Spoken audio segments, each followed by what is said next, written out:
Hey guys, I wanted to do a better late than never review of the PS4 Pro, as I believe next month is the anniversary to its 1 year release, and also the release of the Xbox One X. In the comments, a lot of you guys have been asking me about the PS4 Pro. Should you upgrade to it if you're upgrading your display? Others who have recently purchased a new 4K display have reported they're not super happy with the vanilla PS4 or the vanilla Xbox One for that matter's performance. Um, right out of the gate, I want to talk a little bit about the 4K marketing behind the PS4 Pro and the Xbox One X for that matter, and the promises they make or inadvertently make. I really wish they'd be a little bit more honest and just say high resolution and 1440p, and just being a little bit more realistic would keep us all from being a little annoyed with the different numbers. Much like the first generation's 1080p was 720p and 900p, I kind of want to see what they promise and see them deliver. But I'm kind of past that, and I hope you guys can get past that as well and get away from what's 4K, what's 1440p, what's checkerboard rendering, and just kind of enjoy what you have in front of you in terms of fidelity. This game right here is native 4K. It's Wipeout HD on the PS4 Pro. And the game looks gorgeous. It looks just as good as any PC game, and I think it's awesome. And it doesn't matter to me if these other games are native 4K or not, as long as they look good. Just get there. That's all I'm really interested in. If you're a Sony fan and you have a 4K display, the PS4 Pro to me is just a no-brainer, as it's the only way to get your favorite games, all the exclusives that they have, ever. There's no PC versions of these games. PS4 and PlayStation as a whole really has the exclusives down as far as original titles. Horizon Zero Dawn, the Drake series, Last of Us, God of War. So they really have the advantage there, and if you want to see those games or play those games, you're going to have to go with the PS4. And the best way to enjoy that is on a PS4 Pro.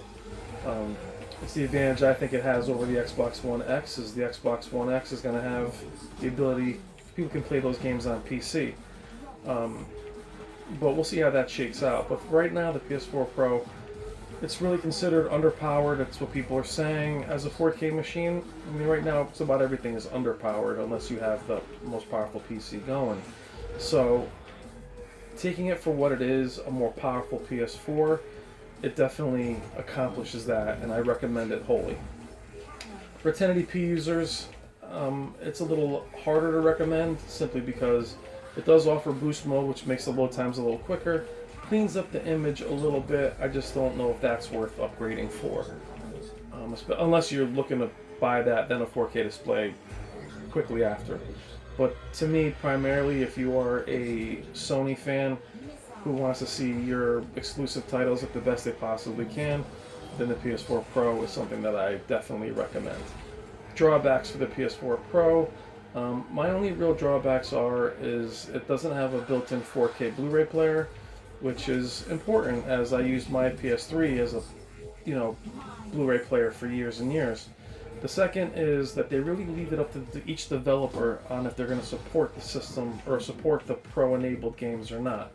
I would like to see them make every new title Pro-enabled and make that substantial, not just 900p to 1080p like Tekken 7, or HDR support for every game. I want to see them do more of that, and maybe do some of the back, catalog titles like God of War, some of the remasters, have those Pro-enabled.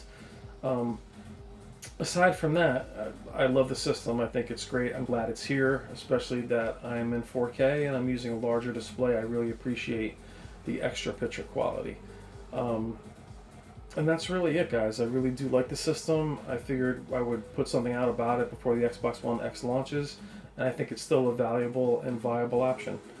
I also want to thank all you guys for all the great comments, and also the community is really helping each other, and I love seeing that. I love seeing a positive community. It's not bashing systems or bashing each other. So I really appreciate that, and that's it, guys. I hope to talk to you soon, and thank you very much. Take care.